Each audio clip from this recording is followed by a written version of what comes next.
We're talking to Alee Groce, and this is your first time that you've had an exhibit here at the Proletariat? Yeah, can you believe it? I've been in other exhibits though. We had that quarantine show with all the art stuff that we did during quarantine, and then I think there was another one shortly after that based on we had a bunch of paper up on the walls, and we all did different drawings, and we did. I think there was a show of that, and I had some pieces in that. This one is called Negative Space. Before we talk about tonight's show, I want to talk a little bit about where you got to this in terms of your background in art and creativity, and how you drifted to this particular medium, and then we'll talk about the background for the show itself. Okay. Oh my gosh, I don't even know where to start. I do a lot of art stuff. I do all the art things. I guess it started with drawing. I mean, I've been drawing with pen and pencil and marker and ink. Pretty much ever since I can remember. Really? Yeah, both my parents were artists, so they just, shoved art supplies in our hands from a very young age. But I was a sign artist at Trader Joe's for 4 years, so I do signs here at the Pro and other places. Is that why your graphics are so precise and so good and so quick? Thanks. Yeah, I do graphic design too, and that is part of it, I think. I feel like graphic design has spoiled me because it's so much faster to change. If I'm making a sign and nothing is perfectly centered in the middle, I'll do a whole line and it'll be just a little bit too right leaning, and so I'll have to erase that whole line and start over. Whereas on my iPad, I can just drag and drop in a matter of it's like that, Yeah.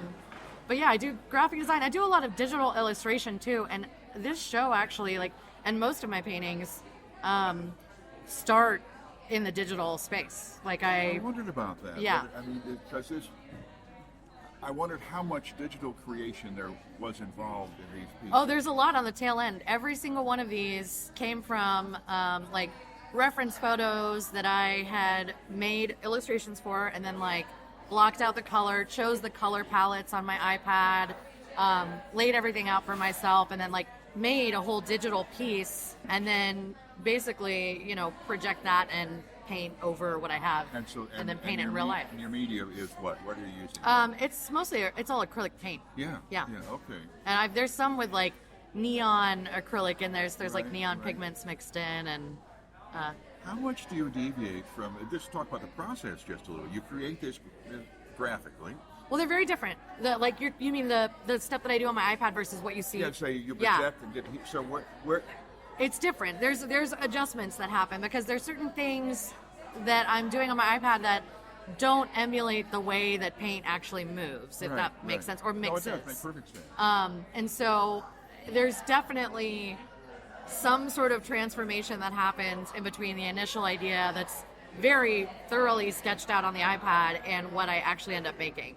Because I'll sketch it, and then sometimes I'll realize that the colors just aren't right, and so I'll change maybe the color palette, or I'll choose a different color for the shadows because I mixed it slightly differently, I don't know, it always looks similar. If you saw the digital versions, you would clearly know which paintings these are. But yeah, I don't know, they're still the human hand. There's something different about it. Even the digital illustrations that I do, I use those to do things that I can't do with my hands. And it's kind of the same in reverse. I can't replicate a lot of my super detailed pen drawings on my iPad because it's just a very different process. I don't know how to explain it. This has been a very interesting study. And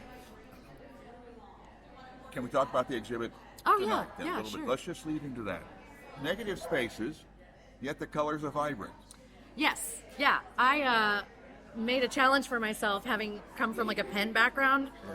When I first started to get into painting and things, I challenged myself not to use any black, and that sort of led to this whole new relationship I have with these bright, vibrant colors, and playing with different colors that contrast against each other. I love bright colors, and for this show in particular, I didn't want the sadness and the heavy feeling of the subject matter of grief and loss to be the first thing people noticed.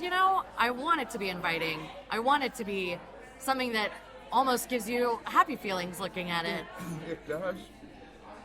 And we'll talk about this individually, but the embrace is a common denominator all the way Yeah. through on this thing. And the embrace can be a joyful, pleasant thing. So, Yeah, I think there's some in here that I wanted it to be a very obviously happy embrace, like really capturing joyful moments between people. But there's others where it's like clearly someone's like leaning into another person, Right, right, crying, or like, yeah. I feel like a lot of this has to do with the human touch, and I think that that's one of the most immediate things about grief that I always think of is like not being able to touch the person that you Right. love anymore. Right. Not being able to hold their hand or kiss them or Right. have a hug or any of that. You know, it's that physical comfort that's the ultimate, like, you can still be comforted by them emotionally in their memory, but not physically. And I wanted that to be blatant, you know, like in this show. I wanted to play with that. with that as a preview, Yeah. let's walk through. Okay, yeah. Ooh, that's very precarious. All right, we'll get a quick walk through the show then. Let's start over by the door where everybody would come in on the 23rd Street side of the Proletariat. We got the background of a lot of patrons here. All right, we won't spend a lot of time on each one, but tell me.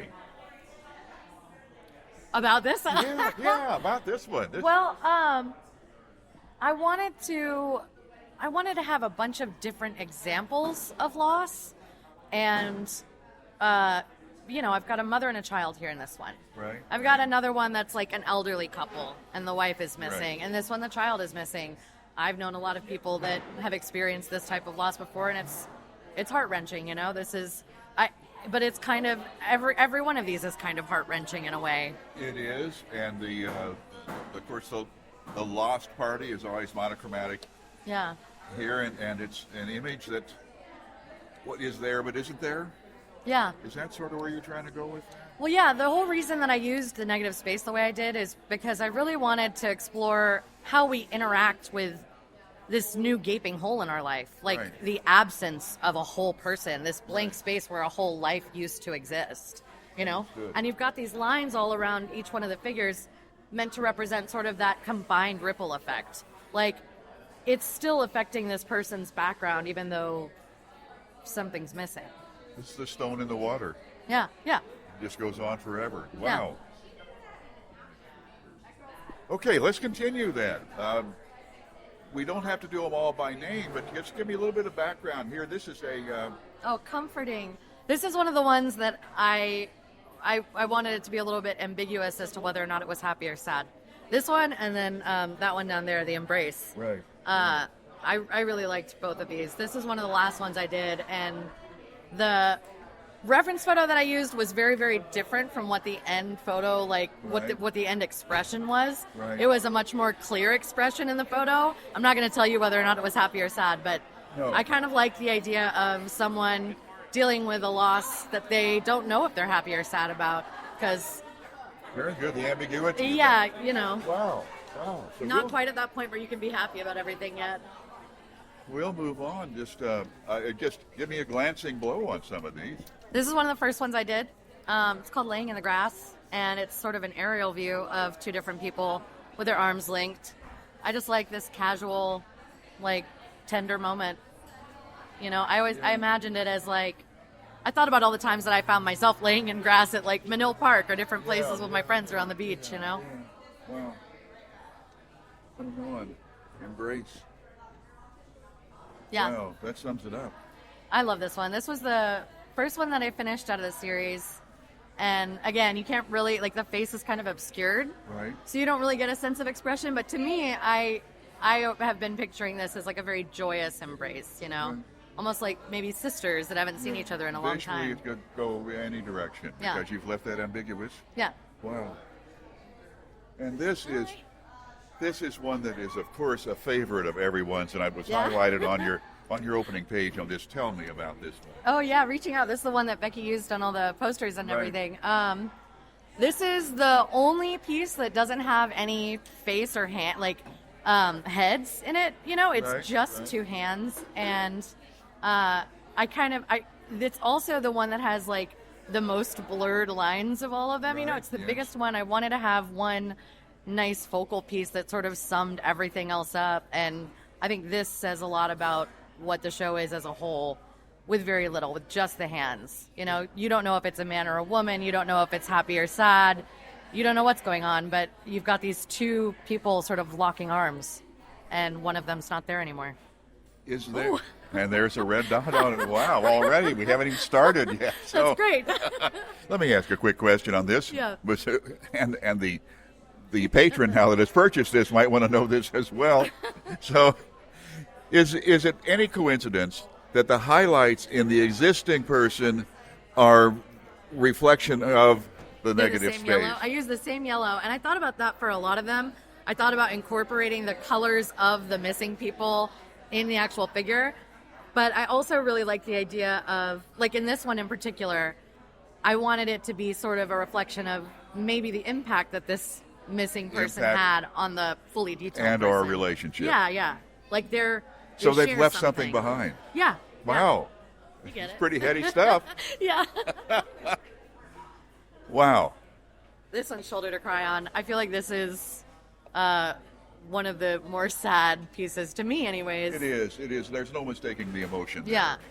You know, I can't tell you how many times I've like, the one person I want to talk to about this particular loss is the person that I've lost. And that's right. Understood. Yeah. I feel like everybody's been there before. That's like wanting to call that person. Oh, I need to call this yeah. person on the phone. And go, they're the whole reason. They're not here. Yeah, exactly. Okay. This one's shush. Oh, man. Just shush. Yeah, that sums it up. I mean, that one to me was more about like silencing these ghosts from your past. Like, it's going to be okay. It's sort of a sister piece for laying in the grass because it's this laying down perspective. So the ghosts are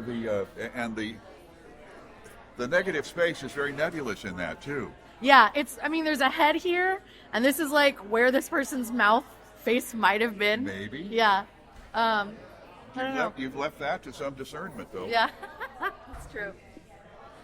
Oh my, this one is this pretty rugged piece here. Oh yeah, too young.